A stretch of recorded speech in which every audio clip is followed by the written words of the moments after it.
For bureaus worldwide, this is FSN. Yeah, Mario Draghi, capo regime for the gangsters or the banksters. Wrecked Greece, wrecked Portugal, Spain, Ireland, I could be here all day, Italy. Mario Draghi, know thy name, know his name. If you don't, you're wasting your time with me. Know this stuff is important. 3 minutes past the hour. Welcome to the Richie Allen Show, broadcasting live right now on the usual channels. Looking forward to your company over the next hour or thereabouts. I've taken a steroid for my throat, so I have. I know, but I have because the voice went to pieces around lunchtime. So I'm going to be with you for about an hour before the voice gives out. But I've got a great guest for you today. You don't want to miss this particular program. Hope you've had a good Thursday. Welcome to your Richie Allen Show. Well, bring out the gimp.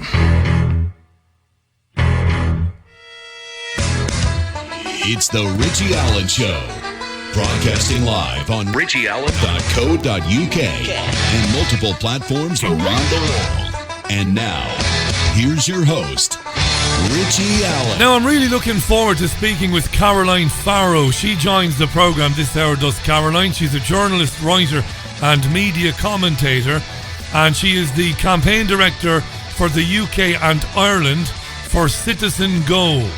And you'll often see Caroline on the BBC, on Sky, LBC Radio. She's a Catholic journalist and came to national attention earlier on this year when she got into a public spat with a trans woman.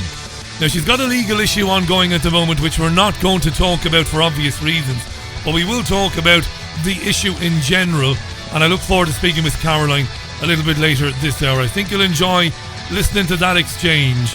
As usual, tweet the bejesus out of me. It's at Richie Allen Show on Twitter. Miserable, kind of chilly, misty kind of day here in Salford and Greater Manchester. I'm still a little bit under the weather, so I've taken a steroid. That's all right. I don't do it very often. I won't be running in any races, you know. Nobody's going to ask me to piss into a cup, you know, afterwards, where I'll be disqualified. Anyway. Couple of quick stories. Went to the pharmacy today also to pick up salbutamol. It's an inhaler. Lovely. I get one inhaler around 6 times a year, sometimes less, because they last me 2 months, sometimes 3 months, because I have a great pair of lungs on me. Do you hear me? Here's the voice already. Do you hear me? I have a great pair of lungs on me because I run about 6 kilometres 6 days a week. Shut up, I don't want your advice. I don't care. It's too much, you're doing too much, your knees, shut up. I'll run 6 kilometres 6 days a week if I want. Right, I've got a great pair of running shoes, trainers. I said running shoes there for the thick Yanks. Trainers, we say here in the UK. And I'll tell you this, to be honest, if we leave all the bluster to one side, when I run, I am free, I am calm, I think it's vital. I love it, because I spend all my time indoors. And I need to be doing that. And I love testing myself. I don't wear any headphones when I run. Because I get asked that, do you have headphones on, Rich? No, I don't, because it's not safe when you're crossing roads and junctions. Busy roads. I don't think the headphones are safe. So I hear music in me head, basically. I do. I hear music in me head. There's a bit of Walter Mitty in your radio presenter, a bit of Walter Mitty. I hear this sort of music when I'm running around. Yes! I'm Walter Mitty, you see. I think I'm in races when I'm running. Yes! Come on! Yeah, that's the shit I hear in my head when I run, you know. Big Egypt, I am. Walter Mitty fantasies running through my head as I run. Anyway, to more serious matters. You'll know by now that the 39 people found dead in that trailer in Essex were Chinese nationals. The police will get another day to speak with the driver, a man called Mo Robinson, on suspicion of murder of 8 women and 31 men. I don't understand this because it appears that the young man rocked up in the cab and in the cab alone, and then he might have attached it to the trailer and driven off. I'm not sure that there's any suspicion of murder. And even if he was party to trafficking, which might be unlikely, it wouldn't be murder anyway. Something very badly gone wrong there. I do love the people who consume what I call truther industrial complex media, which is the vast majority of the independent media. They love all this stuff. It's fake. It's not happened. Nobody died. It's all bullshit. It's all about the European Union. All these morons. They know nothing about nothing. Nobody knows anything. Okay. It's no false flag at all. Some people died in the back of a lorry. Hundreds of thousands of people tried to come to the UK a year and Ireland because of their belief that they'll have a much better quality of life in our countries. That's the truth of it. Okay? You're spending too much time on the internet and speaking only to the cybersphere. You need to start spending some more time with people face to face. You're a bit of a feckin' idiot, really. You know, everything is not... Listen, I've been talking about false flags before you even heard the term. Before you start shouting at me. Before it even entered your head. I understand about false flag terrorism. And I've given platforms to people who have discussed it and highlighted it and will continue to do so in the future. But sometimes stuff just happens. It's dreadful. It's rotten. And that's the way it is, right? Brexit. Very briefly, EU leaders will announce tomorrow, Friday, whether to grant the UK a three-month Brexit extension. That's according to Katja Adler. She's the BBC's Europe editor. Most EU nations back it, but France is digging its heels in. She says Emmanuel Macron wants it to be shorter and all of that. That's all I'm going to tell you today, because you're sick of it. You're sick of it. I know you are. Boris Johnson was forced to send a letter to the EU asking for said extension under legislation passed by the House last month. There you go. All right. He's still saying, though, is that our stated policy is to leave the European Union on 31st of October. Blah, blah, blah, blah. That's what he's saying. Anyway, we'll leave it for now. Hey, would you believe it? You couldn't make it up. I was thrilled to bits this morning because my two favourite female public figures were in the same room having a conversation. Kay Burley and Rebecca Long Bailey were on the telly this morning at the same time. I was thrilled, so I was. What were they talking about? Well, they initially began talking about, wait for it, Labour's plans to hit carbon net zero, well, by 2030. What kind of fuckery is this? Yeah. Labour, the Workers' Party, the party of the worker and the unions and comrades and the people united will never be defeated and all of that jazz. Labour want to destroy what's left of the UK's industry. Yeah, let's go carbon net zero by 2030, said Rebecca Long Bailey. Anyway, enough of that nonsense. Kay wanted to ask Rebecca about a general election, which Labour are seemingly terrified of. It was good fun. It was very good fun. Let's hear Kay and Rebecca Long Bailey about the election. They go round and round and round and round, and it's good. When are we having an election? Well, your guess is as good as mine. When do you want an election? Well, what we've said is that we want a general election. We've not been, shy about saying that. But in the last 24... Prime Minister says you can have one any time. Well, we wanted to take no deal off the table, and that's why we didn't support the Prime Minister's suggestion of a general election when he put that before the House recently. Now, yeah. But we haven't had the official extension, and we're waiting. So we'll have it on Monday? Well, Friday, Monday, we'll know whether it's a flextension, I think people are calling it. Yeah, but also, added to this is a degree of pragmatism. We know that the Prime Minister's bill passed the second reading within the House in the last few days. We also know that a number of MPs want the ability to put amendments down and have the opportunity to have a legitimate debate and have their concerns aired. We don't think the time period that the Prime Minister wanted to put forward was reasonable, and that's why we voted against the programme motion. But we did make an offer yesterday and the day before that we would discuss with him a reasonable timetable to take that bill to the third stage so that we could have discussions within Parliament and let our MPs put amendments down. So that's where we're at the moment. So of course, doesn't look as though the election election is going to be this side of Christmas from what you're saying, because there are things that need to be done. You're not confident or convinced that the Prime Minister is going to do what he says he's going to do, so you want to be absolutely sure. So as a result, you're not going to have an election this side of Christmas, or you're not going to call for one. Well, we need to make sure that no deal is taken off the table. Taken off and get the this table. extension first. We also, as I said, that will be on Monday. At Monday. the latest, that's right. And as I say, we also want to act pragmatically, and that's why we made the offer to look at the timetable for discussing this with Parliament. But the ball lies in the Prime Minister's court. We've made a reasonable offer. We've said that we're happy to negotiate and discuss. Terry Christian's sister. The ball lies in the Prime Minister's court, like. Happy to negotiate and discuss the bill on the floor of the House, which is what he wanted to do earlier this week, but albeit Punch her in the face, Kate. fast-tracked so that he could push through as much of the pernicious elements of the bill that he possibly could. We'll be pragmatic. If he wants to call a general election, then we're ready for one. He's But called if he one wants twice. He's called you twice. and he hadn't taken no deal off the table. Okay, Off but table. as I said, for the third time, Monday, we'll be in a position where there will be an extension potentially up to the 31st of January. Now is the time for you to say, yeah, we're ready for an election. Unless, of course, you feel that 140 Labour MPs don't want an election because they're worried about what will happen. Yes, Kay. Labour are terrified of the general election because so many Labour MPs come from Leave constituencies and they are betraying the vote of their own constituencies. This is good fun, but it goes on and on. They should have used this in Abu Ghraib and Guantanamo Bay, because the totally innocent Muslims there would have given up their grannies rather than listen to Kay Burley and Rebecca Long Bailey, because this just goes on and on. Well, I think a number of MPs are worried about what will happen, but a number also want to act pragmatically. We recognise that we weren't in support of this bill. We think that it's worse than Theresa May's bill and it will damage our economy.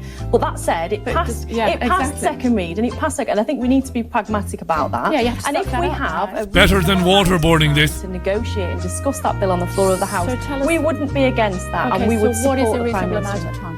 Well, the government's own Director of Legislation, I think, was estimating about 4 weeks. Now, I'm not saying it's going to take that long, but please certainly God. longer than the 2 days that the Prime Minister wanted to push 4 through. weeks from now? 4 weeks from Monday? 4 weeks from the start of discussions within the House.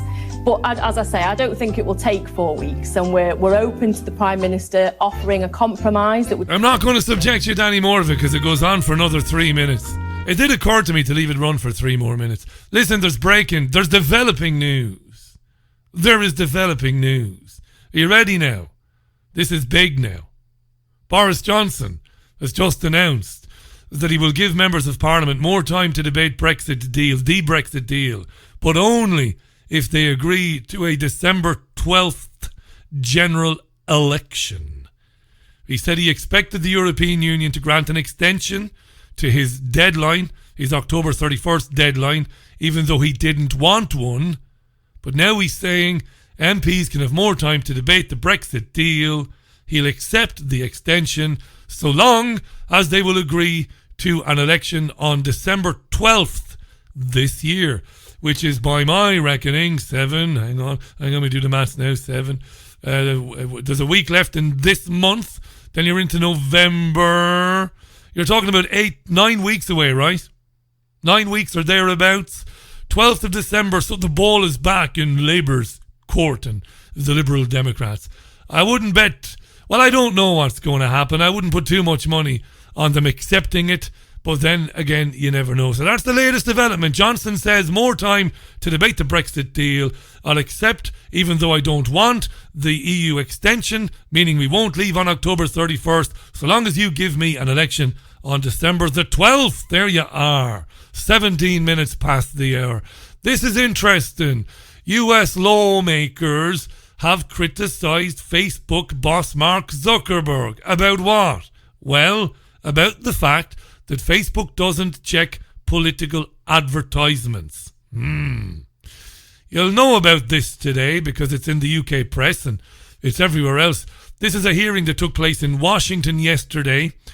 Zuckerberg was accused of letting political disinformation spread on Facebook just ahead, of course, of the US presidential election, which will take place a year from now. Well, a year next month. He also was unable to confirm if hate speech from candidates running for office would be taken off the platform. But he did say it was not his job to police what politicians said. He was appearing before the House Financial Services Committee to defend plans for his embattled digital currency known as Libra. He was spoken to by, obviously, many committee members, but one of them was Alexandria Ocasio-Cortez. She's a Democratic congresswoman. Here is some of her exchange with Zuckerberg. Very interesting what he says. She asks some good questions, does Ocasio-Cortez. Listen to it. Got implications for everybody this going forward. You announced recently that the official policy of Facebook now allows politicians to pay to spread disinformation in 2020 elections and in the future. So I just want to know how far I can push this in the next year. Under your policy, using census data as well, could I pay to target predominantly black zip codes and advertise them the incorrect election date? No, Congresswoman, you couldn't. We have, even for these policies around the newsworthiness of content that politicians say and the general principle that I believe that... But you said you're not going to fact check my ads. We have, if anyone, including a politician, is saying things that can cause, that is calling for violence or could risk imminent physical harm or voter or census suppression when we roll out the census suppression policy, we will take that content down. So you will... There is some threshold where you will fact check political advertisements. Is that what you're telling me? Well, Congresswoman, yes, for specific things like that, where there's imminent risk of harm. Could I run ads targeting Republicans in primaries saying that they voted for the Green New Deal? Sorry, can you repeat that? Would I be able to run advertisements on Facebook targeting Republicans in primaries saying that they voted for the Green New Deal? I mean, if you're not fact-checking political advertisements, I'm just trying to understand the bounds here. What's fair game? I don't know the answer to that off the top of my head. You don't know if I'll be able to do that. I think probably. Do you see a potential problem here with a complete lack of fact-checking on political advertisements? Well, Congresswoman, I think lying is bad, and I think if you were to run an ad that had a lie, that would be bad. That's different from it being, in our position, the right thing to do to prevent your constituents or people in an election from seeing that you had lied. He didn't at any time say to her, as he should have done, and there are very deep reasons why he didn't say it, but he should have said, why would we be in a position to determine whether something said by a politician is true or false? Isn't it up to Facebook users and account holders to determine for themselves whether something is true or false, or shouldn't it be up to them to cross-reference the information themselves? Why would we be the arbiter of what is true and what isn't true? That's very important. But Zuckerberg didn't really want to go there. Apart from saying, should we really be deciding that something is a lie? Well, he didn't say that exactly. What did he say exactly? Let me just scroll back there. He said, did Zuckerberg, that it was not his job to police what politicians actually said. Okay, but he could have gone further. But he didn't. But it's a more interesting content here. Zuckerberg speaking with Alexandria Ocasio-Cortez. This is interesting here. This goes to this speaks to taking down content when Facebook should remove content. Have a listen. So you won't take down lies, or you will take down lies? I think it's just a pretty simple yes or no. Congresswoman, I'm not talking about spin. I'm talking about actual yes, in most cases, in a democracy, okay. I believe that people should be able to see for themselves what politicians that they may or may not vote for so are you saying, won't take them judge down. Their character for themselves. So you won't take. You may flag that it's wrong, but you won't take it down. Congresswoman, it depends on the context that it shows up. Organic post, ads. Right. But on whose say so? On whose say so would Facebook take down some content placed on a Facebook page by a political campaign? On whose say so would they say, oh, okay, we'll take it down then? Who or what ultimately gets to make the final decision? By what I mean, is it some sort of artificial intelligence program in the long term, some non-human entity? Or is there an agency in the offing that will be created to determine what is and what isn't true, what is conjecture and what is fact? Hugely important, this. One more question. In your ongoing dinner parties with far-right figures, some of who advance the conspiracy theory that white supremacy is a hoax, did you discuss so-called social media bias against conservatives, and do you believe there is a bias? Congresswoman, so I don't remember everything that was in the question. That's all right. I'll move on. Can you explain why you've named the Daily Caller, a publication well-documented with ties to white supremacists, as an official fact checker for Facebook?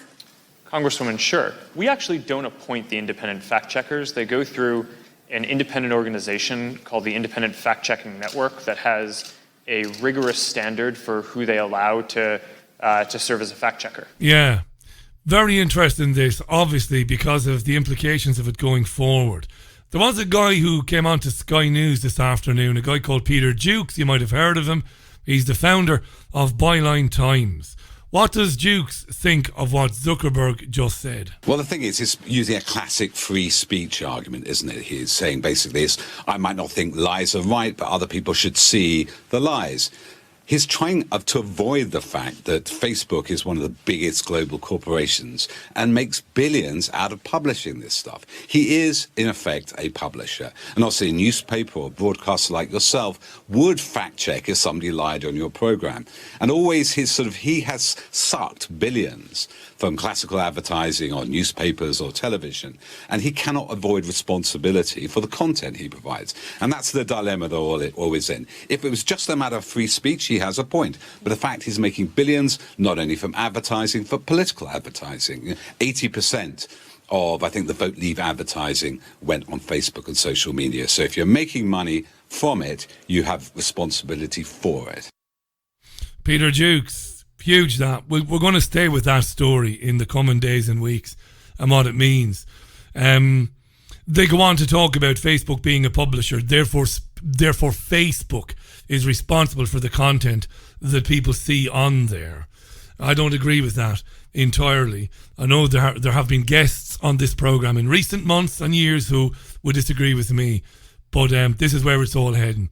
Right, we're going to take a music break. When we come back from that, I'll be speaking with Caroline Farrow, very interesting lady, a journalist, a Catholic journalist, and regularly heard on UK media, talking about a number of issues, including issues affecting Christians, the Catholic faith, but also in recent times, issues of safety for women, around the issues of transgender, what we've called or what we've come to call the transgender agenda on this programme. So I'm looking forward to Caroline speaking to us. While we get there, here's music from Take That, back in exactly 3 minutes.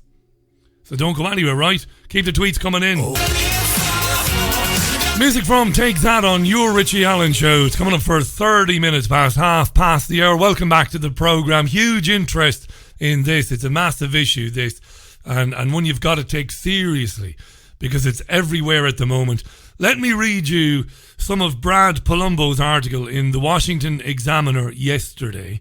The headline is, "Gay rights depend on our rejecting transgender radicalism and standing up for James Younger." Now, this is about a boy in Texas, a 7-year-old boy.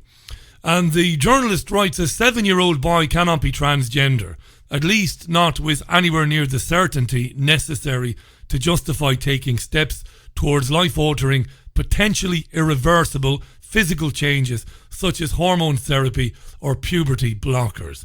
This stance against chemically castrating young children is now considered radical and abusive, rather than obvious common sense at the fringes of the transgender movement. A Texas court has denied father Jeffrey Younger custody of his children after he sought to be granted legal rights, in part due to plans by his children's mother to allow their son James Luna Younger, who is confused about his gender, to eventually chemically transition and live as a female.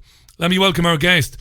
Caroline Farrow. Caroline is a journalist, writer and media commentator, and she is the campaign director for Citizen Go in the UK and Ireland. Began writing in 2010. CarolineFarrow.net, by the way, is the website, on issues around Catholicism and the media coverage of Catholicism and Christianity. And these days she's often seen on national television here in the UK.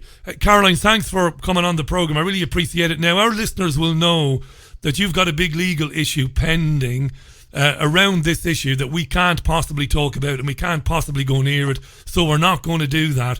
We'll just talk in general. Thanks for your time today. How are you? I'm very well, thanks, Richie.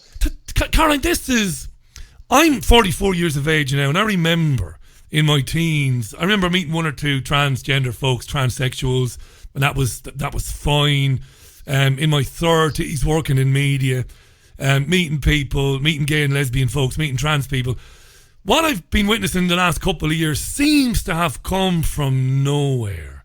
This massive focus on the rights of men or women who identify as the opposite sex, their determination to be given access to spaces, reserved traditionally for single-sex people, like men who identify as women, wanting access to female-only areas, discussion around children and how much of this we should speak to children.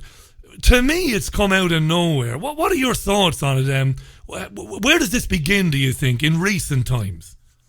Well, I think I would agree with you. It has, to a certain extent. It seems to have just blown up out of nowhere.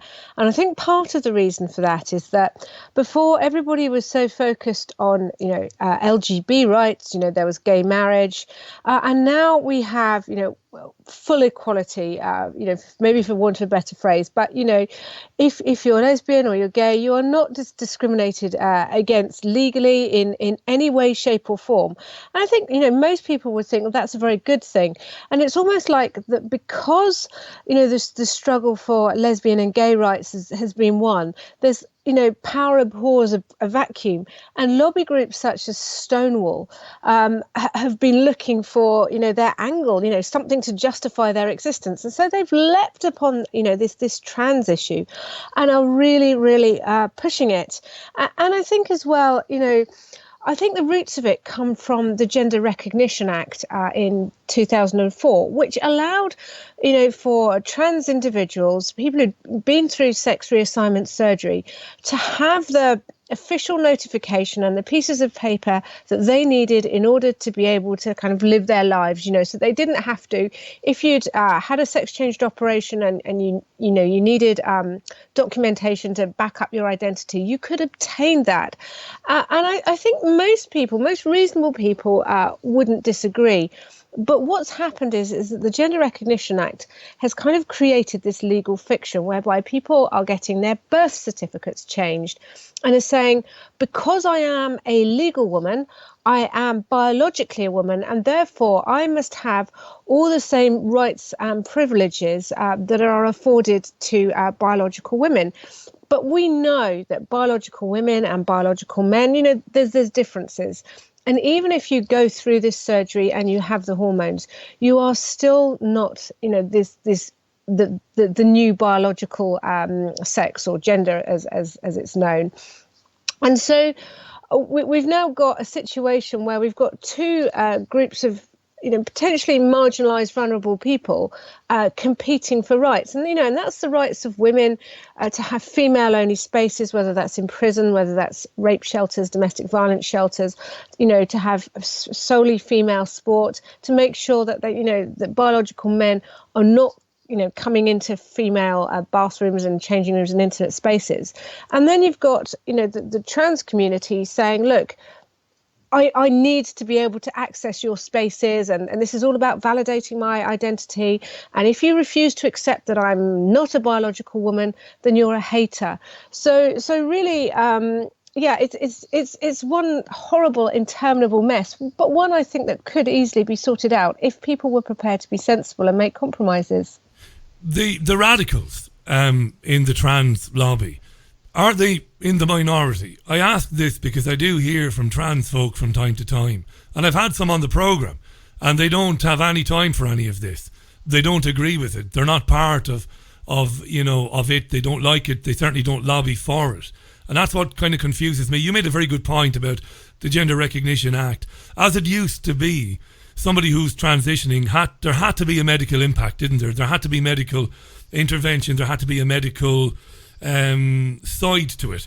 Now it's gone to the point where somebody can, I could tomorrow declare myself to be female, and the self-identification thing, the way it is now, I can say, right, I'm a female and I deserve to be spoken to as a female, to be seen as a female. I want to be, and you've got to make provision for that. That's important to note as well. But back to this thing about where's it coming from? I'm of the belief that it might be a very small group, however powerful it might be in terms of the access it's getting. I still see it as a kind of a small group with a lot of gay, lesbian men and women and trans folks looking on kind of in shock. People like Andrew Pearce, who writes for the Daily Mail, who's a gay man, who's labelled these people as fascists. They are a small group, surely, or are they growing? Yeah, no, I think you're right. They are a very small, self-reinforcing group. They seem to get most of their validation from social media. They kind of hunt in packs on social media, going after individuals and trying to shut them down. But unfortunately, they've also managed to get institutional capture. So you've got lobby groups like Stonewall and also Mermaids. Now, the rise of Mermaids is quite extraordinary. So Mermaids is the lobby group that is set up ostensibly to advocate for transgender children. And Susie Green, the individual who runs that lobby group, she's a former IT manager. She's not a professional psychologist, psychotherapist, counsellor. She hasn't got any professional qualification. She hasn't got any previous experience either in terms of running, a non-governmental, an NGO, non-governmental organisation or charity. And yet everything that Susie Green and Mermaids says and does is treated as though it's authoritative, as though it's evidence-based research, and it's really not. And so Mermaids are running, they've got institutional capture, so they're running training and awareness courses for the police and for within schools and in local education authorities, and people are being carried away. They're thinking, oh, Mermaids, okay, they know what they're talking about, they know what they're doing, and what they say must be right. And in fact, they are, misleading our state institutions. And this is why we're seeing, the police being very draconian and trying to prosecute people for misgendering. This is why we're seeing policies trying to be effected in schools, which and in other organisations like the Girl Guides, which leaves children unsafe. Because, they're being forwarded and propagated by Mermaids with no checks and balances. And, when you look at some of the data that Mermaids is putting out there, they inflate the suicide ideation and statistics, for example. And any kind of disagreement with the trans lobby is translated as hate. You hate us. You are so hateful. You're a bigot. And these words are ceasing to have meaning now because not agreeing that you think they're over-egging the pudding on the whole calling people haters. Let me just take you back to something you said. You said, now I've invited representatives from Mermaids to come on this programme before, and bizarrely, rather than say yes or say no, go away you ignorant Irishman, which I can live with, they block. It's extraordinary. I've never had that before. You invite somebody to do an interview and they block you. Ordinarily, the answer is yes or no, yes or no. Anybody who's listened to my programmes will know that I'm no shock jock. I don't insult people. I like speaking with people I disagree with. I'm sure, Caroline, I'm a lapsed Irish Catholic. I'm sure there are plenty of things you and I could find disagreement on. But I'd enjoy listening to you anyway, whether I agreed or disagreed with you. But they block, and I find that absolutely amazing. But let me take you back to they inflate the suicide figures. That's a bold claim. Can you back that up? Why did they do that, or how do you know they do that? Okay, well, you'd have to look at transgender trend. If you go into a search engine and search transgender trend and have a look at their very excellent website, but they use these figures about trans youth and trans teenagers who are, feeling suicidal and, driven to suicide. And in fact, it turns out that the sample group that they have chosen was very, very small. And the number of individuals they're talking about was 28. I think that's off the top of my head. So they took a very, very small sample and then they asked particular leading questions. And out of these 28 individuals who were trans or identical, and I think it was actually 28 individuals who were LGBT, so not even purely trans. And they said, okay, this equates to 50% of, well over 50% of LGBT youth are feeling suicidal. And this is all due to, hatred and society's pressure. And actually, when you drill down into how they got that statistical analysis, you'll see that it just does not bear scrutiny. You cannot take a very small sample group and then apply it to the rest of society. And I know that there's been a lot of outcry and people trying to debunk, well, not trying to, people actually debunking these statistics. As I say, Transgender Trend is a very good resource for anyone looking for some, completely non-biased, non-partisan, they don't take a Catholic line or anything. They just, this is the facts. Fair enough, I'll check it out. Caroline Farrow is our guest. Do check out Caroline. It's carolinefarrow.net. That's Farrow. Journalist, very well written articles, Caroline, on a lot of subjects. I have to say that. I mean that. Not that I would agree with everything you write, but I love that. I love being challenged. Let me ask you this. So I move not next door to you. Look, I'm not going to ask you a silly, childish question. I move into the community and I identify as a woman and I wear women's clothes. I'm not demanding access to female spaces. I'm not doing that. I just identify as a woman. And I say to you, hey, Caroline, look, I get your points about safety for women and I get your points about children. I agree with you, but I'm Richie. I've got this for you. But I believe I'm a woman and my name is Mandy. Would you mind referring to me as Mandy? And would you mind using she when speaking about me? In that instance, I'm no saint, I'm no good guy. I would say yes. Would you? Would you say, okay, I'll go along with that? Yeah, absolutely. If it's somebody I know and somebody I've come to respect and like, and interesting. A lot of the trans friends that I know, I've only ever known them by their female name, and therefore I will refer to them by their female name out of courtesy. And I'll probably use female pronouns because the brain is quite a complex thing, and if you only ever know somebody by one name or one identity, then trying to use something else feels quite contrived or forced. But I think I do completely respect, there are other, Christians, Catholics, people of all faiths and none, who say, absolutely, you cannot transition from one sex to another, no matter what surgery or hormones you have. And so it's really important that we still continue to use male pronouns, even though you say you're a woman. And I respect that too, because actually we cannot have a situation of compelled speech. Now, you might think of yourself as Mandy the woman, but you cannot force somebody else to think of you that way. To believe it. And so I think where people want to use male pronouns, they should be able to, even though you might say, look, this is terribly rude or whatever. But actually, this is an important issue of conscience. And there are some people out there who claim to have a female identity. And by and large, I mean, there are actually some high profile women who now say that there are men. But by and large, it seems to be the transgender women who are really, really pushing this issue. And you cannot, I can say to you, do you know what, Richie? I am a really, really good-looking woman who is a successful, I don't know, novelist, academic or whatever. And I insist that you always refer to me as completely beautiful and wonderful, and anything else completely injures my identity, and you can't do that.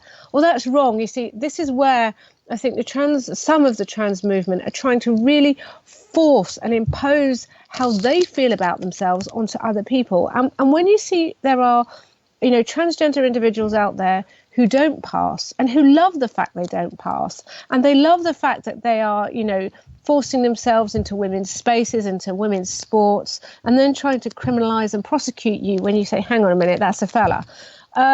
then that too is completely wrong. You cannot use the law to force someone to think be a certain polite way and courteous, Yeah, and I to agree. think of you a certain way. Listen, I agree with that 100%. I'd love to find disagreement with you on some of these things to make it a more interesting interview. Not that it isn't interesting anyway, it's hugely interesting. But yeah, look, I totally agree with that. You cannot impose a form of thinking on people. It's outrageous. And I know you've run into that. We're not going to get into your own legal issues at the moment. Caroline Farrow is our guest.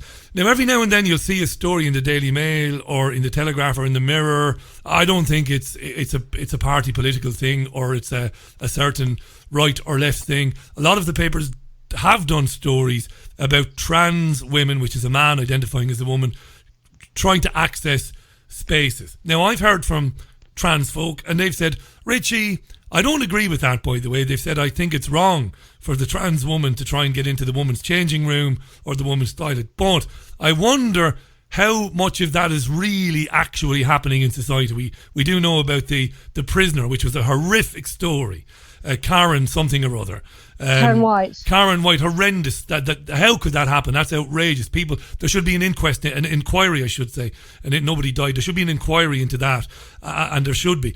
But how much of that is actually happening? And it, is it actually just isolated examples, or is it becoming more common? I think it's becoming more and more common, and I think all of us need to use our common sense. So actually, I think one solution might be, because I can well understand if you're a trans woman, you might not want to use the gents. Now, there is an argument that says, well, we should educate men to be more accepting, but I get it. But I also think there needs to be a third space. But there are so many times I hear of people being made uncomfortable because someone who is ostensibly a man but says, do you know what, I identify as a woman, has been using the changing rooms, have been using the women's toilets, and have actually been using spaces. And we also hear of sexual assaults going on. I think the website is called This Never Happens, and it kind of documents all the times that this has happened. But it's also what people are forgetting, and one of the things that makes me very angry about this is when other women say, well, I have no problem with this, therefore you shouldn't, and you should have to get over it. But if you've had a woman who has been sexually assaulted or raped or abused, many women have this kind of inbuilt fear, and you cannot say to people you just have to get over it. Women know when they're in the presence of a man, and they just automatically feel a bit fearful. And it used to be that the women's toilets were a haven, actually. You could go in, you could go into the loo and you knew that some big fella wasn't going to follow you in there. But now, actually, that kind of sense of safety, and particularly, it's okay, I guess, in some institutions, you might have female toilets and it's brightly lit and all the rest of it. And it probably, is some loos are safer, actually, than others. But, say you've got a different public convenience, which doesn't have lots of people around, and you have some bloke who says, because there will always be people who will exploit this and will take the mickey and will say, do you know what, I'm going to go into the women's, changing rooms, into the women's loos because I can. And I think there was a case of this in Disneyland last year. This man who identified as a woman was just hanging around in the loos, being creepy, and everybody was just too frightened to challenge him. So I think we're going to see this more and more, particularly with self-ID. And I've got 5 kids. My eldest is 15, and I had this really long chat with her about how she would feel. And she just said automatically, I'd feel really, really uncomfortable. And everyone said to me, well, why are you teaching your daughter to hate? And I said, no, it's not about hate. It's just women have natural boundaries, And I was talking to my husband recently because I was walking home from the station and there was this man following me. It was fine, it was harmless, but I could tell that there was a man behind me, and I started walking quickly. I had my keys in my hand, I crossed the road, and my husband was looking out of our house and he saw me. He was like, oh, that guy was really, you were a bit scared, weren't you? And I said, yeah. And he was going, well, that's really, he said, that's really silly. I'm sure he wasn't going to do anything. But he said, actually watching that, he intuitively understood that actually if you're a woman and you're out on your own and you see a man, then you do sort of, your hackles sort of rise a bit, because you are aware that, you know, men are physically stronger than us. You know, men can overpower you, and you know, you're aware for your own safety, and that same reasoning applies, you know, in public loos or in changing rooms or what have you.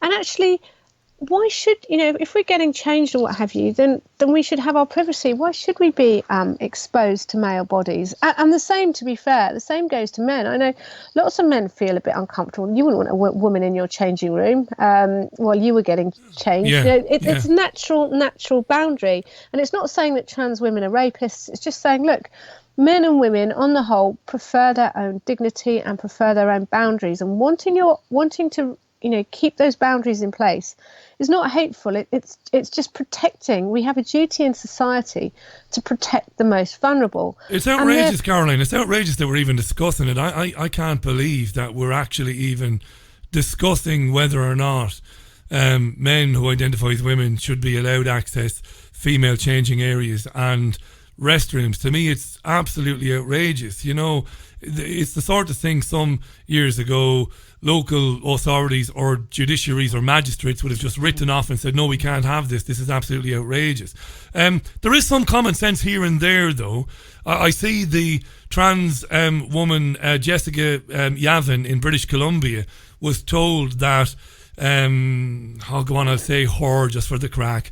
Her rights were not violated when the beauty therapist wouldn't wax her genitalia. Now, I don't know how serious this Jessica Yavin is. I think it's a bit of an attention seeker, because to be fair to the person, they'll talk to anybody. They'll go on the conservative talk shows. They'll talk to anybody. But it was a good decision. You know, nobody should be compelled to do that. I mean, it's just, sometimes you have to pinch yourself and wonder, am I dreaming some of this stuff?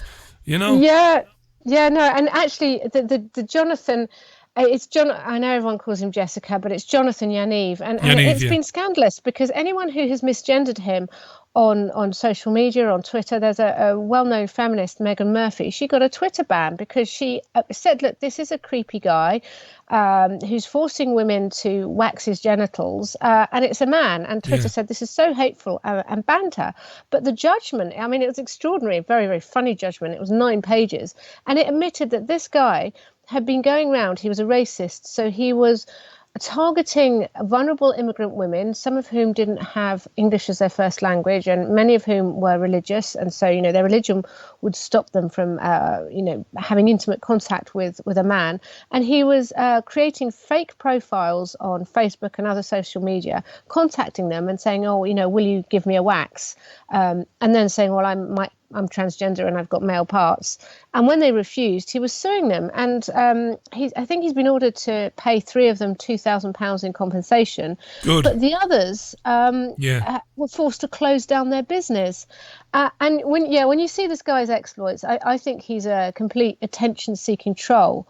But the worrying thing about the judgment was that, you know, the judge actually conceded that he was a woman, even though he had male parts, which is, you know, and that maybe if he hadn't been such a horrible racist, you know, abusive troll that he was, you know, he was out to make money. And do you know what, Caroline? Do you know what? I wish one of the women had the constitution to wax his genitals, because I'm a man and the last thing in the world I ever want to happen to me is to be waxed anywhere, let alone, and I don't mean to be crass now at tea time, my genitals. I imagine it is as painful as childbirth. You're going to laugh in my face and say it couldn't be as painful as childbirth, Richie. Nothing is. But no man in the world wants to go through it. So I wish one of the women, Caroline, had it done it to him and put him straight, you know. But it's mad stuff. Caroline Farrow is our guest. I am mindful of time, Caroline. I'm happy to chat for another few minutes.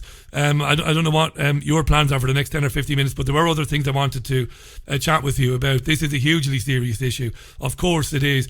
But also huge, of course, is free speech in general. And I said to you on the phone today, and I meant it. I wasn't trying to score points with you. I'm not a practicing Christian. I don't know where I am, whether I'm atheist or agnostic. I don't know where I am. I have the utmost respect for people who practice religion and for whom religion is dear to them, the utmost respect. I don't think I'm better than them. I don't think I know more than them. I'm not like that, but I'm not practicing. But I did say to you today, I have watched with great interest in the last few years. It seems that the state and the media and the social media networks, they go out of their way to protect what have been seen to be minorities, minority cultures, minority religions. Now, I know Judaism is not a minority religion. I know Islam is not a minority religion, but in the UK they would be, as opposed to Christianity. And it seems that about other faiths, about other belief systems, you've got to be very careful what you say, because it could get you into a lot of trouble. But yet it seems to be open season on Christian people. You can say whatever you want. Now, by the way, I believe you should be able to say whatever you want about anything, but there seems to be a double standard. Am I right? Yeah, absolutely. And I think it was very telling, actually, because one of the cases that you might have seen that I was involved in was the case of a little girl, Tafida Rakib, who has been allowed to transfer to Italy to continue her life-sustaining treatment. Now, the reason that she's been allowed, there's been a lot of speculation and about this, but the reason she was allowed is purely because her medical situation was very different to the other cases, Charlie Gard, Alfie Evans, and so on. But everyone said, oh, it's because she's Muslim and everybody's scared of Islam. But actually, no, it wasn't. It was because her medical situation was very different. And that was very frustrating, for me seeing that, because, as you say, because it has seemed as though different religions get, different maybe specialist treatment. That the same was thought to have been applying in this case, and then that's really unhelpful because that feeds, community tensions.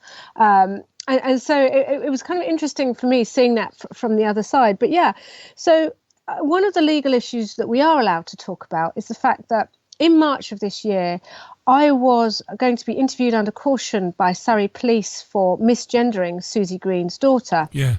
And as we know, Susie Green is in charge of mermaids and uses their child as advocacy and as an example. So we've seen the drama on Channel 4, or was it ITV, Butterfly, about a trans child, which was based on Susie Green's child. And when you look at the way Susie Green treated their, he's a son but is now a daughter. When you look at the way that she treated their child, a lot of people would find that very questionable. So, he had a sex change operation on his 16th birthday in Thailand because they couldn't get one here. And he was on cross-sex hormones from, I think, 12 3/4. Again, you wouldn't be allowed to be on cross-sex hormones in the UK unless you were 16. And, took every single piece of the child's journey public and was pictured on a documentary laughing about the fact that because the child had taken so many cross-sex hormones, all the genitals were so shrunken that there wasn't enough material to do the operation with, and therefore it had to be more risky. No, I didn't see that actual documentary, so I'm taking you at your word. Yeah, no, you can find it on YouTube. Was there a scene where Susie seems to be amused by that very thing? Yeah, okay. Her and her mother. It doesn't mean she doesn't love her son though, or her daughter. No. I mean, sure she does, right? I think so. I think so I made these comments that Susie Green had castrated her child and that this was child abuse and mutilation, because I think we're so busy talking about not bullying and love and tolerance that actually people need to understand exactly what is being advocated here, and we need to spell this out in very clear medical terms, because when you know that she's advocating for a 16-year-old to have a full sex change surgery, I think most people will be very shocked. Now, to be fair, my comments were not novel. So another activist, Posy Parker, had said this before, and Susie Green had her interviewed by West Yorkshire Police. Now, because I'd been on television with Susie Green, I thought, I was trying to sort of show up a bit of cowardice. So I said the same thing as Posy, not believing for a minute that she would report me to the police. And of course, 6 months later, what happens? The police ring me up. They want to interview me under caution for misgendering Susie Green's child. I wasn't told what remarks I was supposed to have made. It was literally, you misgendered. Do you know what? No, I totally think that's outrageous. It's Orwellian. It's spooky. And I'm genuinely not trying to be the devil's advocate, but I don't blame Susie for that. I blame the constabulary, the police, the officer. Yeah. It's shocking, isn't it? I mean, because we saw South Yorkshire Police, didn't we, last year, Caroline, asking members of the public to ring up and tell them when people have called them names. I mean, this is absolutely outrageous, right? I wouldn't blame Susie. By contrast, Richie, okay, so I'm being called in for interview for misgendering. By contrast, there had been this man and a group of friends of his who had taken a really sharp dislike to me on account of the fact they didn't like my views and they didn't like the fact I was Catholic.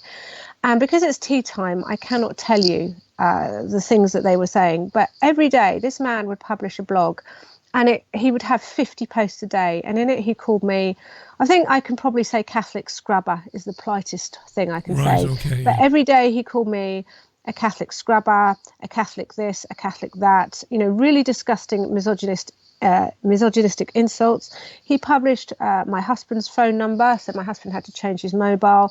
He published our email addresses. He talked about whether or not he would throw acid in my children's face, but decided that they were ugly enough already so that he wouldn't bother.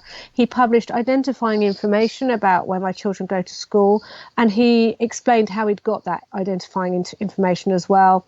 He kept threatening to come here. My husband's a priest. He would look up my husband's new parish newsletter, work out where he was going to be at any one time, and publish that. And he had us absolutely terrified for months. I remember Christmas Eve, he said he was 3 minutes walk away and posted a photograph. Now, the police eventually interviewed somebody under caution who said, oh, well, it's not me. There's 8 to 15 of us doing it. And yet nothing. Here we are in October. And now, the police just said, oh, this is a spat between this is just a spat. Although they have tried to trace the website now, and I can't really go into it because it's the subject. But that's an outrageous double standard to imply. So there's this guy, attacking me on account of the fact that I was Catholic. He was posting pornographic pictures of pornographic things and talking about my sex life and imagining what I did or didn't do in my sex life. And it was all, don't Catholics do this, Farrow? Don't Catholics do that? And yet, the police were really loath to take action. And on one occasion, they said to me, well, Caroline, have you been talking about the transgender issue on the internet? And I was like, but that still doesn't make it okay. They seemed to, it was almost like asking a rape victim if she was wearing a short skirt. This man was really acting in an illegal fashion in a way that breached the Malicious Communications Act. My parents were really scared because, they got brought into it. My ex-husband found his name and his address and his job outed. There were pictures of my children dug up. And yet the police did nothing. However, there I am, using the wrong pronoun, and they're wanting to interview me under caution. Just, as you say, the double standards. Well, I would expect myself, if I was to be online and suggesting that children be assaulted or, murdered with acid, I would expect, and I would completely understand if Plod turned up and knocked on the door. I would say, fair enough, Gov, because that is incitement to violence. It's incitement to, that's not just an opinion. That's not one of those things you can write off as saying, oh, it's just robust argument and debate. No, it's incitement to violence. And there are laws to protect people against incitement to violence. I'm staggered that the police would take such a kind of a blasé attitude to that, and in the same token say to you, oh, we've got to come and speak to you because you misgendered someone, because you hurt somebody's feelings. These are strange, crazy times, Caroline. Yeah, absolutely. And it seems to be, so we talk about under the Equalities Act, religious belief is supposed to be equally protected. But it's not. LGBT and particularly being transgender is prioritized and above and beyond Christian belief. And I think it's because in this country we're all so comfortable with Christian belief and we feel that we're sort of part of it and it's our heritage. It's okay to criticize, and that's fine. It is okay to criticize. But did you see the case of the doctor who has lost his job in a tribunal decision because he refused to use the right pronoun? Yeah, I saw that. I was looking to try and speak to him. They said, human dignity, it's against the trans woman's human dignity not to be referred to the way they want. And I was thinking, but no, human dignity is not about imposing your identity on somebody else. Human dignity is about the dignity we all have as human beings, which confers us basic rights. But our basic rights are not not to have our feelings hurt. It is not my human right not to have my feelings hurt. Why? Can I ask you this, Caroline? Why does the authorities put up with this? I've covered these stories over the years, and again, I felt good about covering them because I could be objective, because I'm not a practicing Christian. I covered these stories, and I've interviewed people during my time at Talk Radio Europe. I interviewed many, a man and woman, that was warned and given written warnings because they were wearing a crucifix. Or I remember interviewing a nurse whom was warned by her union. In fact, her union took the side of her employers. An NHS trust, a nurse some years ago said to a lady, and the lady wasn't an ethnic minority, the lady was a white lady, and she said to her before she went to surgery, she said, "I'll say a little prayer for you."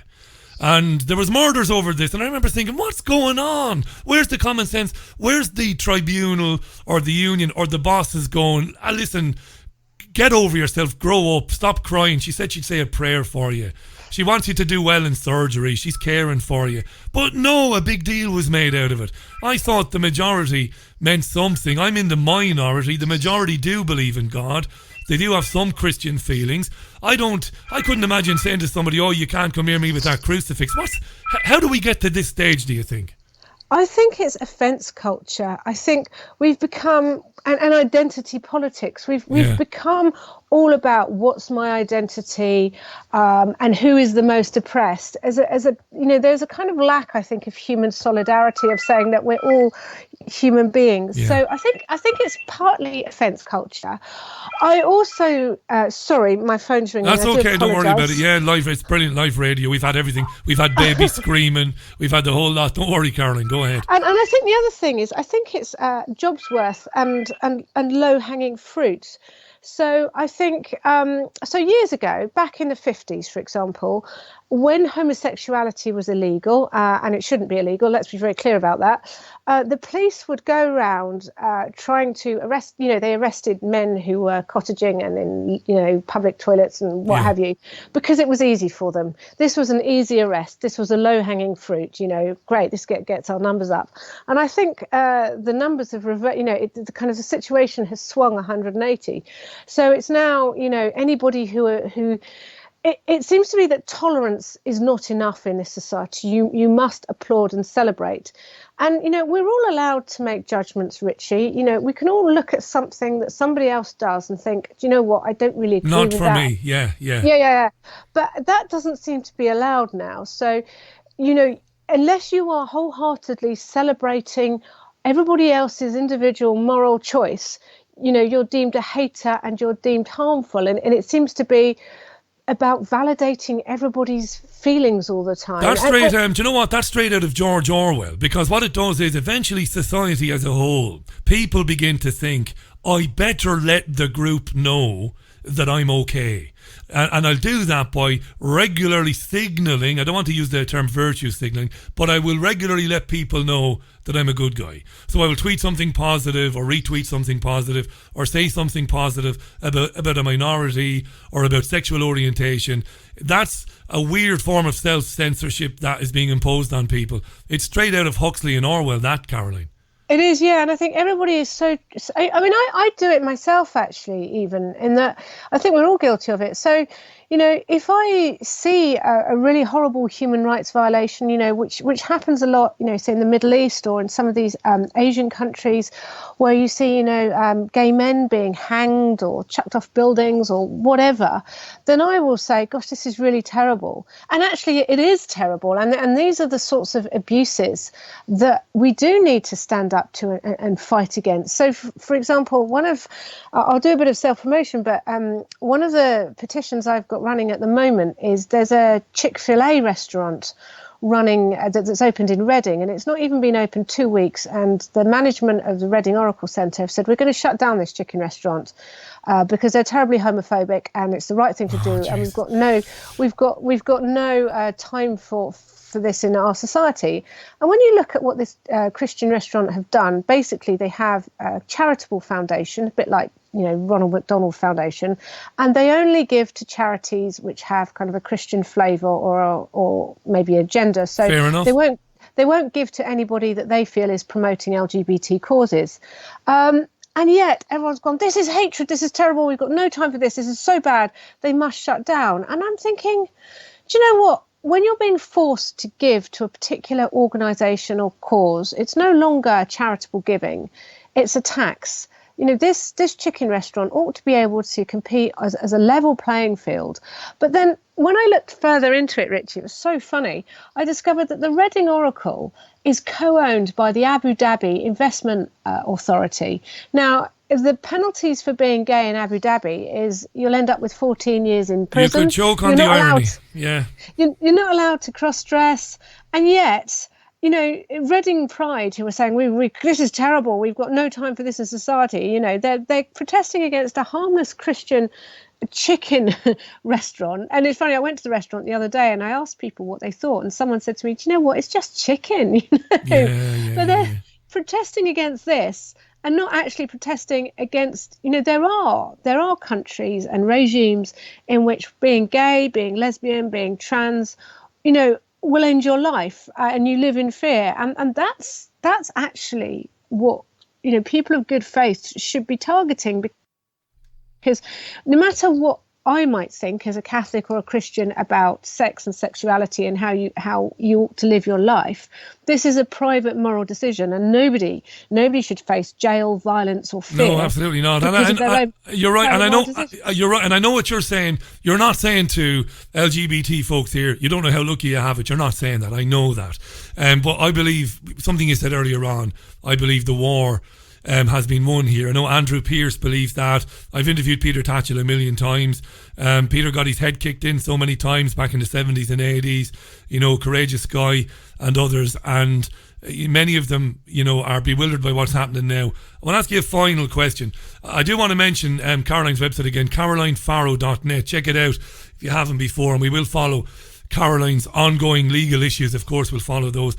Let me ask you, this kind of Orwellian kind of imposition of newspeak on people, is it going to get better or worse? Do you think we'll eventually cop on, as we say in Ireland, to ourselves? Will we cotton on to how insidious and how dangerous it is, and will we put a stop to it, or do you see it getting worse? I think it will get worse before it gets better, to be honest. And I think it will take, I mean, this is not why I'm got a legal battle going on, but I think it will take some brave souls to actually kind of stand up in court and, you know, to highlight what's going on. And, you know, one thing I can say, I think, we'll see, but, you know, I talked to my husband about this, and I've talked to my family, and it is very tough at the moment, but actually I would rather go to prison than be forced to call a man a woman, you know, because that's a basic and fundamental freedom and right we have. And therefore, you know, I really feel strongly so strongly about compelled speech and being forced to call somebody something that they are not, and being forced to accept somebody's identity about themselves. Actually, I think we need a few kind of brave people, and I'm not talking about, let's be very clear, I'm not talking about advocating violence or abuse or anything like that, but I think it just needs some people, and there are some battles going on there. There are some really important legal battles going on to try and kind of force this and turn the tide. But I think eventually it will get better. I think it's going to get worse before it gets better. But, you know, by and large, you speak to anybody, you know, you speak to the British public, the Irish public, you speak to anybody in Western society, and most people have not eaten the woke cookies. Most people do not believe that men can turn into women or women can turn into men. I mean, literally 3 years ago, Richie, I did a BBC London interview, and I talked about, there was a man called Trevor McDonald who claimed to be the first man to have a baby. And I remember it was Eddie Nestor was the presenter, and he thought I was making it up. He thought I was being completely crazy. He was saying, well, you know, men can't have babies. You know, this is silly. This is just extreme. Life of Brian type stuff. Yeah, Life of Brian. Monty Python, this sounds like, yeah. Yeah, and yet this is what we have. You know, we had a legal case a couple of weeks ago where we had somebody who'd given birth, a woman who's given birth, says she's a man, and she wanted to be recognised as a father on the birth certificate. And, it's so, just talking to you about this person called Freddie, who I believe is a woman who's given birth. Yeah, absolutely. They claim they're a man. I'm thinking, is this hate speech? Am I now going to be reported? Am I going to have the police coming? Do you know what I mean? So I think it has to get, I think it will get worse, particularly with all the Brexit shenanigans. It's quite dangerous times we're living in. We've got a bit of a power vacuum, and this is when nature abhors a vacuum, doesn't it? And I think I can see it getting worse simply because nobody's really addressing this issue, and it's become so febrile. But I do think in the end, common sense and sanity will prevail. Well, listen, all the very best with your ongoing legal issues. Thanks for giving us your time today. These are massive issues. While there are still radio shows left where you can talk about these things before we get censored. CarolineFarrow.net. Really enjoyed the conversation, Caroline. Serious stuff it is, but I meant it when I said all the best to you in the near future, and I hope you'll come back when all is said and done to tell us all about it. I appreciate that. Thanks, Richie. You're welcome. Thanks a lot. Caroline Farrow there. Lovely to hear from Caroline. Live on the line from her home this afternoon. She's got a massive legal issue going on at the moment, which we can't really talk about. But she came to prominence with the group Mermaids and misgendering and all of that. She was on national TV. She's a Catholic. She's Christian. She's a writer and talks about these issues. I think she's very fair-minded, and I think she's got a lot of common sense. And she's very sincere when she says, look, people should be allowed to live as they want to live. She's very sincere when she says, of course, it shouldn't be illegal to be gay. Of course, gay marriage should be a right for gay men and women. These are things she said and she means them. But the whole issue here is around safety for women and safety for children. And that's absolutely massive, I think. I don't know. She says it'll get worse before it gets better. I don't see it ever getting any better. When you've got a policeman turning up to somebody's front door and knocking on the door and seriously saying, hey, listen, we'd like to have a word with you, please. And we'd like to let you know that we'd like to interview you under caution, right? Because you called a man who identifies as a woman a man. A person with male genitalia who identifies as a woman, you referred to that person as you referred to that person in the masculine. That's hate speech, so we need to have a word with you. That's madness. But as long-time listeners to this programme and my television programmes going back years and my radio shows going back years, again, learned men and women have been talking about this eventuality. To a lot of researchers going back years, this isn't new or surprising or shocking. It's where they said things would go. It's mad. It's 18 and a half minutes past the hour. I'm with you till half past the hour. A slightly shorter show today. You'll forgive me because my throat is in agony. It really is. It feels like swallowing broken glass. I took a steroid earlier on. I've been sucking lozenges, but it's been a bit rotten the last few days. But I've been a trooper, haven't I? I didn't go down like men do. I didn't go down. I've done all the programmes this week. I've not complained. But it is getting to the stage now where I'm going to have to stop talking. But thanks to Caroline Farrow again.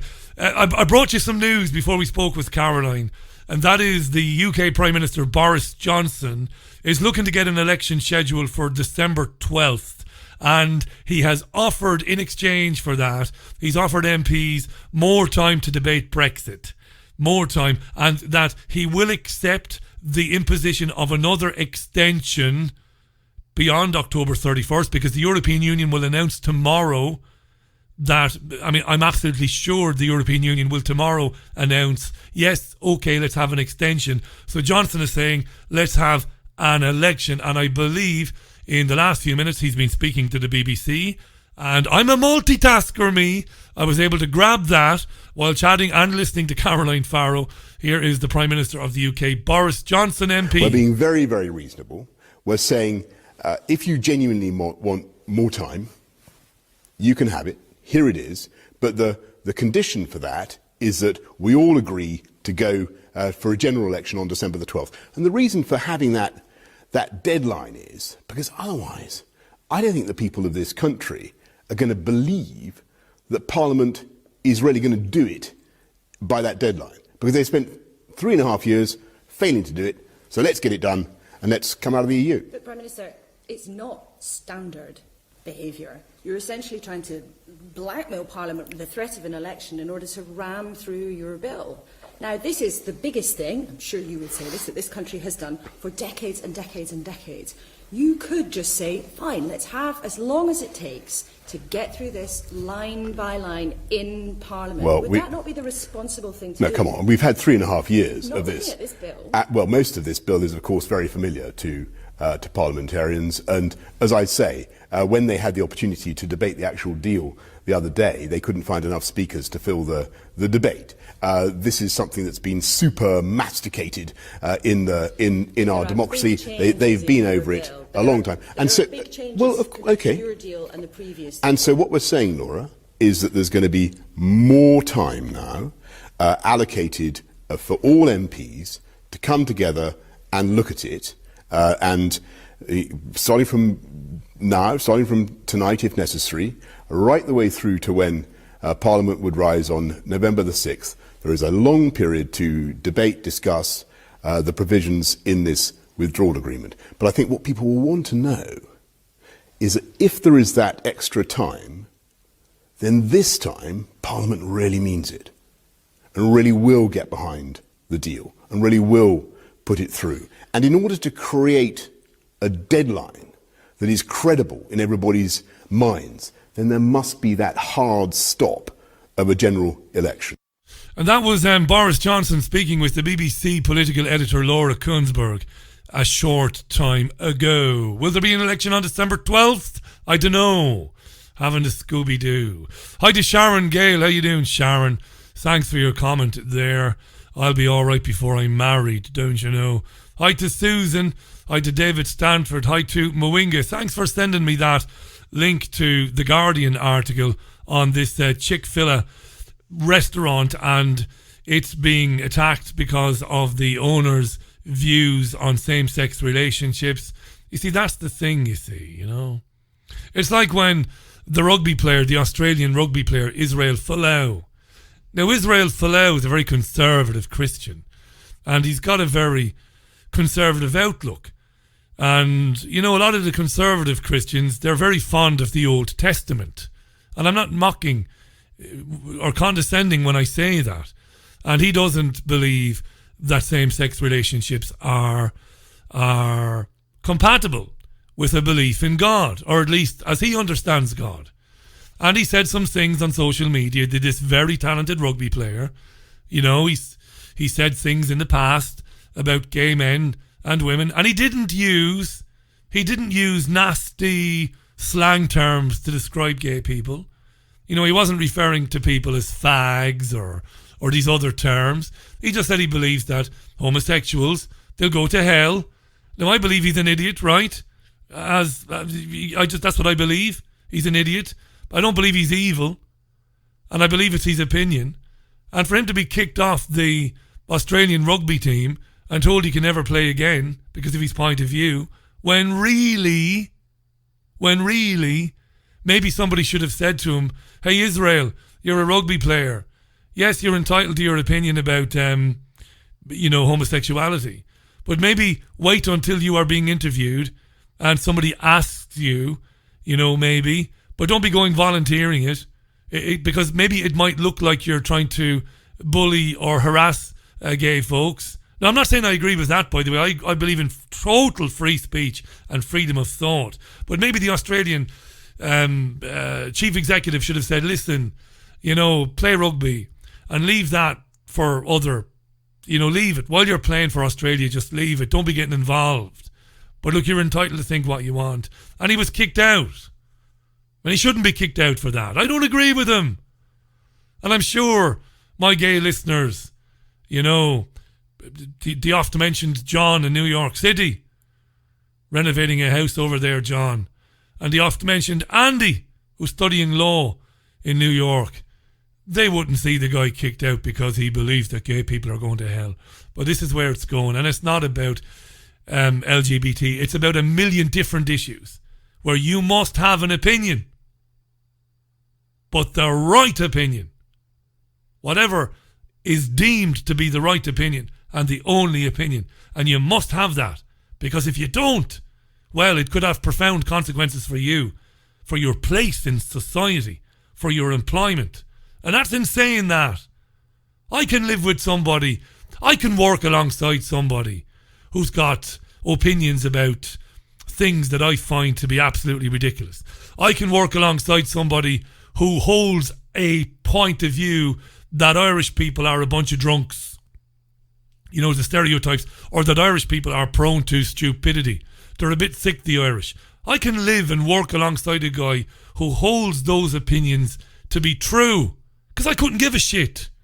Doesn't bother me. Doesn't hurt me. Doesn't injure me. He's an idiot. I'll get Scrabble out, or I'll get Trivial Pursuit, and I'll fucking annihilate him. And then say, what you think of Paddy now, eh? Hey? Madness these times we're moving into. Madness. When police stations, when police forces are inviting people to let them know when they have been offended. Were you offended? Call 01612365242 and record it. Somebody said, you Irish dickhead. Paddy, you arsehole. Don't laugh at that. That will be possible. Very soon it'll be possible for me to say, some guy outside a pub said, you Irish prick. That's racist. That's hate speech. It's not, he just called me an Irish prick. I can either call him a name back or just laugh and go home and sleep it off. 27 minutes past the hour. That's it for today's programme. Very interesting from Caroline Farrow. Thanks to her. Enjoyed her company and the conversation. You and I will speak again Sunday morning on Sunday View, 11 o'clock UK time. Go through the Sunday newspapers. You know the drill. And some of the stories inside. And we'll listen to the best of the Sunday morning talk shows as well. The old voice is just about to go. So I love you and leave you with some Barry White and wish you a terrific weekend. Look after yourselves and one another. Thanks so much. CarolineFarrow.net, by the way. That's the website, CarolineFarrow.net. Bye now.